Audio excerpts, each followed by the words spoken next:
How do we all want to stop losing? That is the hot topic. Everybody's been asking me this question, and I get this question a lot of the times. I get it on Discord, I get it in the SI forums, I get it on Twitter. My son asks me. Okay, so yeah, people are always asking me this question, and there's a long answer and a short answer. So get ready for the long answer. So this might be a really long show, and hopefully we can cover as much as I can. And I've written about it in 3 books. Yes, 2 have been completed, 1 is upcoming. And I write about the game. I write about things about the game, like how do you choose your players and everything, and I even have long chapters on how you stop losing. Now, the thing about the game itself is this: there are so many facets to the game. So get set. Here on this show, we're gonna focus on how you can stop your side from losing. We all go through this in the game. I went through it.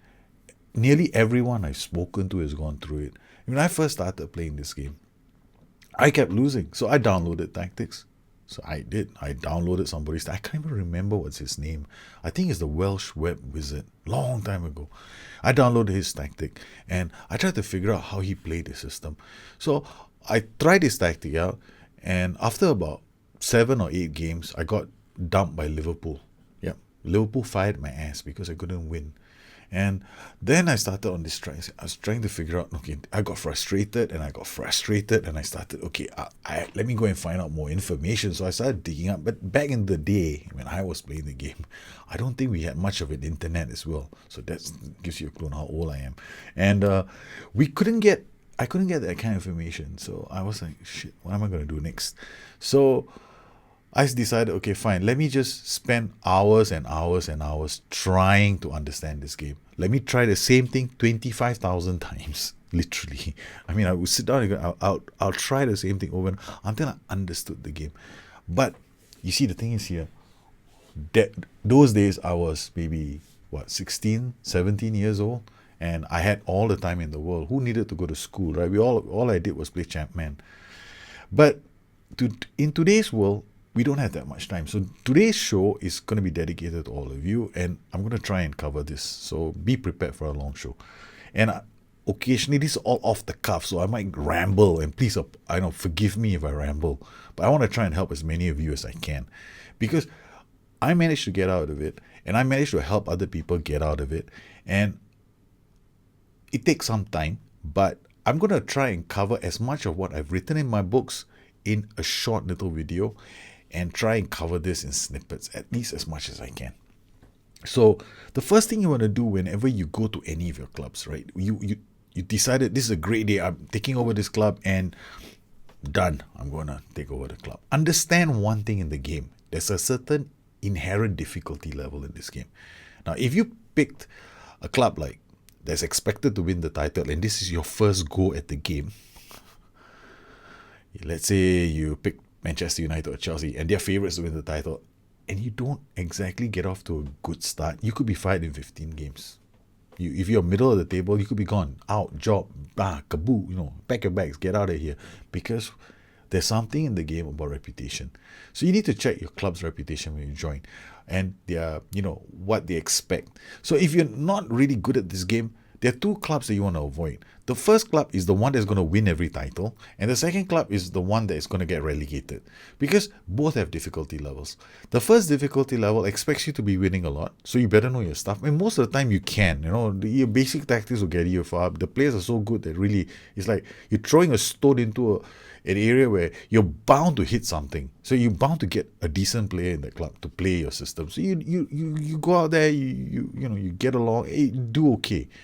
But sides are getting relegated. Oh, that's tougher.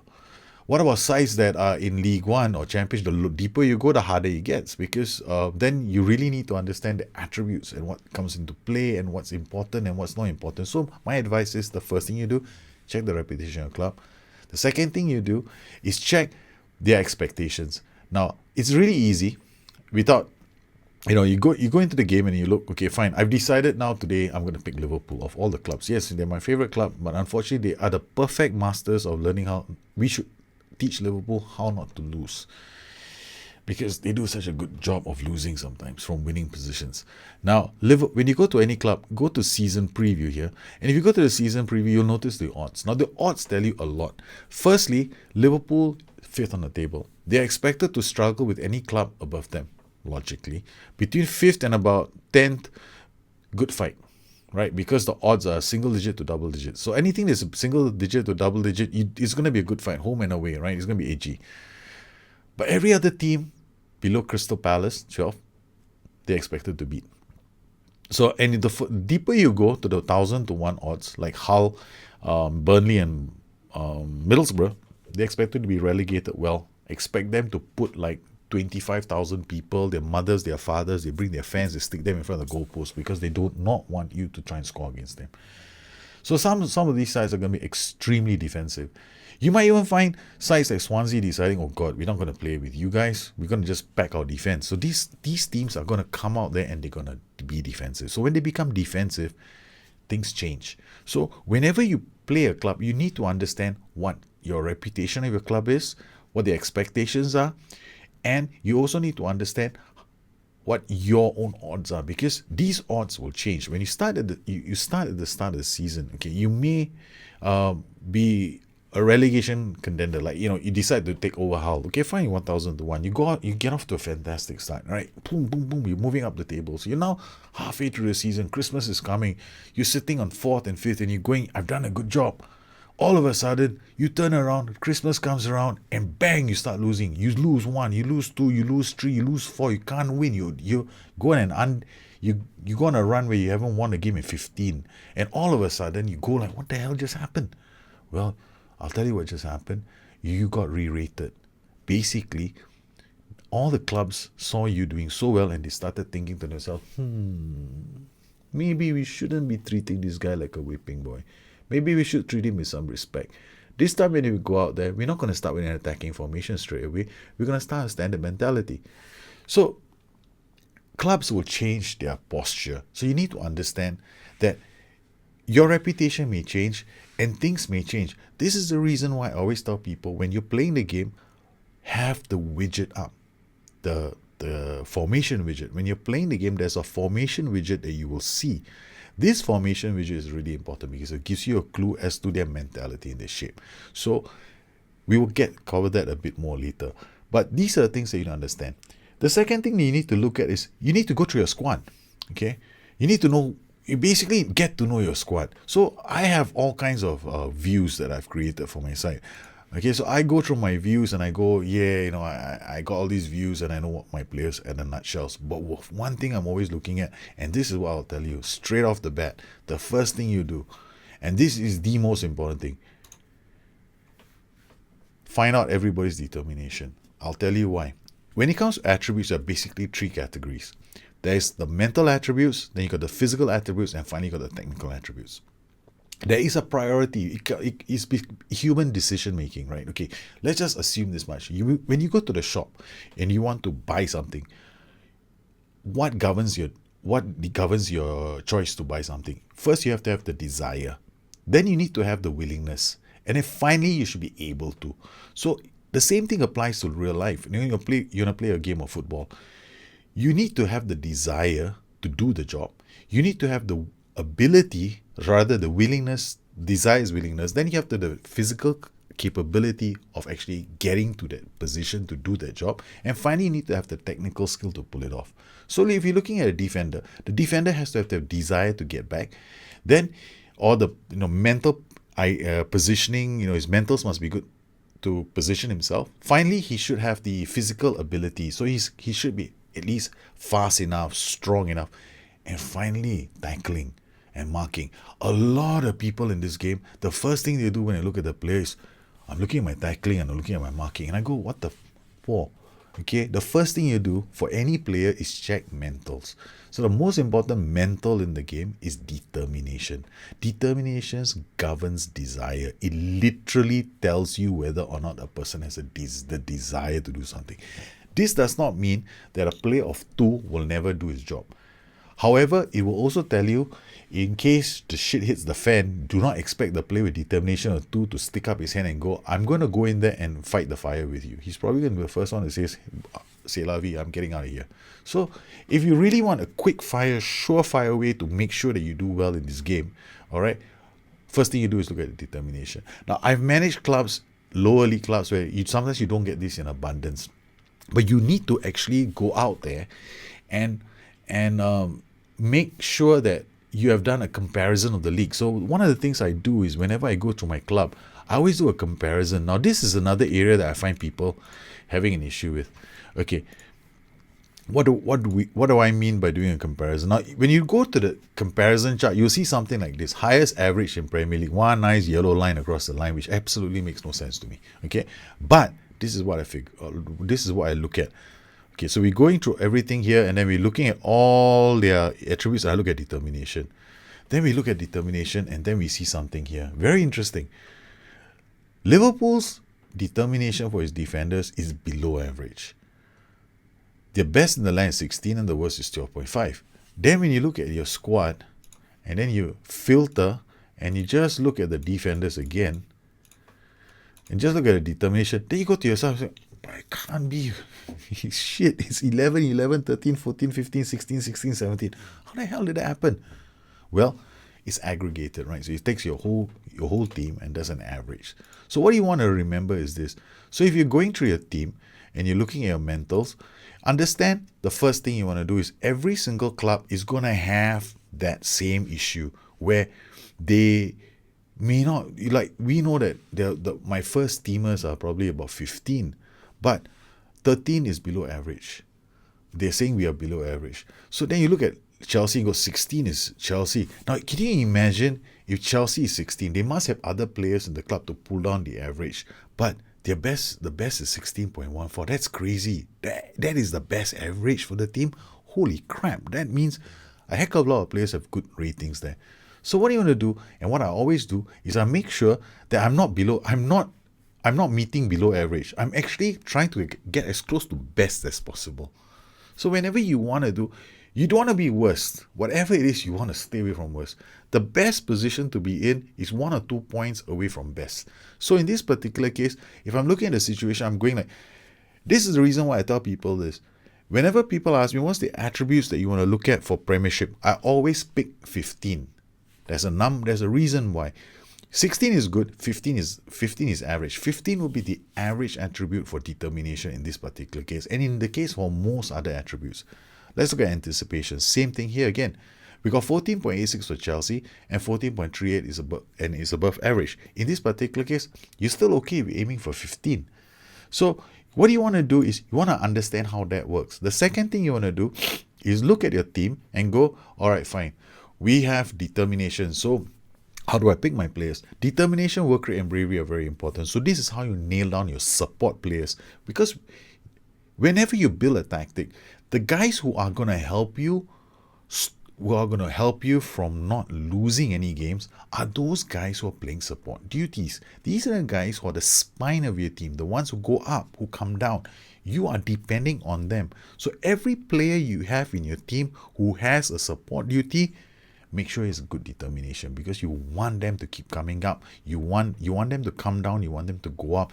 And they also need a good dose of work rate. You're looking at support players. So when you're looking at support players, you want all your players to have like good work rate, good determination, because now determination, work rate work hand in hand. Determination affects desire. Work rate reflects how hard they're willing to work. Great. So whenever you go into your team and you ask yourself, okay, I want to create a team, okay, and I want them to support each other. What do I look at? Determination, work rate. Start with these two. Once you're done with determination, work rate, and bravery, then you have to look at your squad, because you've already understand the personality, the personality of your side. The second thing you want to do is you want to look at your squad and go, all right, fine, what kind of a system can they play? Not what kind of system can I download. I mean, you can download a tactic and use it as a base plate, but you really want to look at your own team first to see what they're capable of doing. And there's no better judge than you, because you need to go and see what they're doing. Now, if you have started to lose and you're losing, and the first thing you want to do is, okay, I'm losing, what should I do now? Then you should start looking at, okay, does your system give you the option of defending?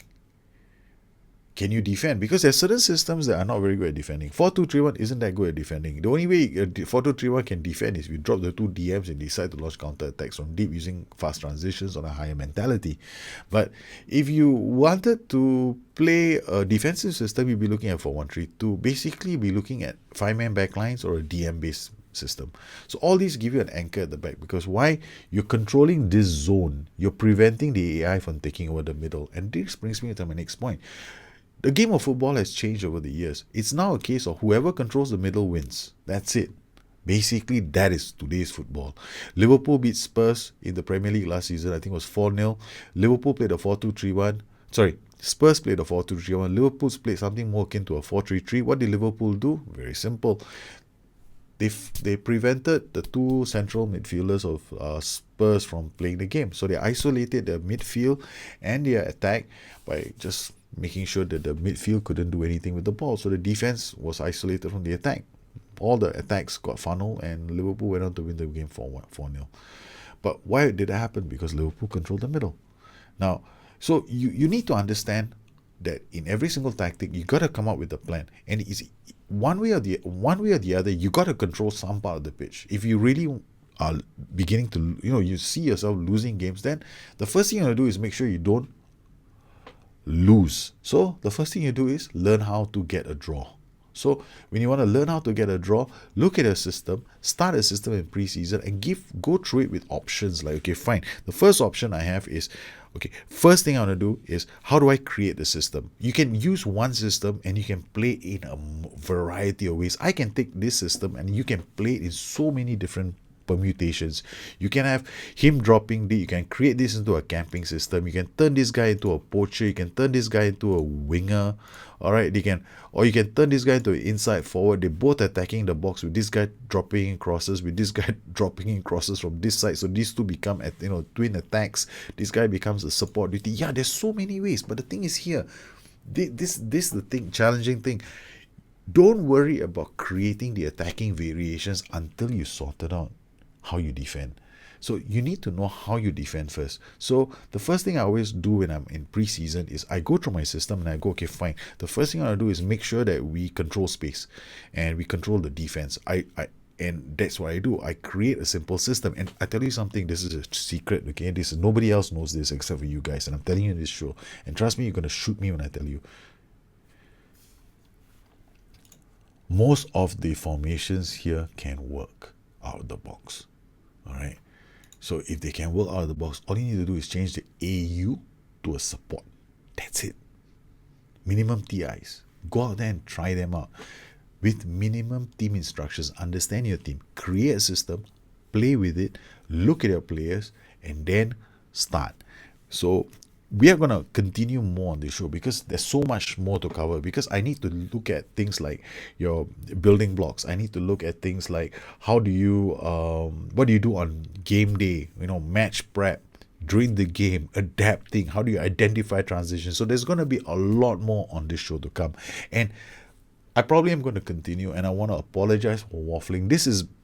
I really felt like I needed to do this video to help you guys out. And I know that the introductory video or this beginning of this video basically just covers attributes and how you want to fit your players into a system, right? Or rather how you fit your players into a system.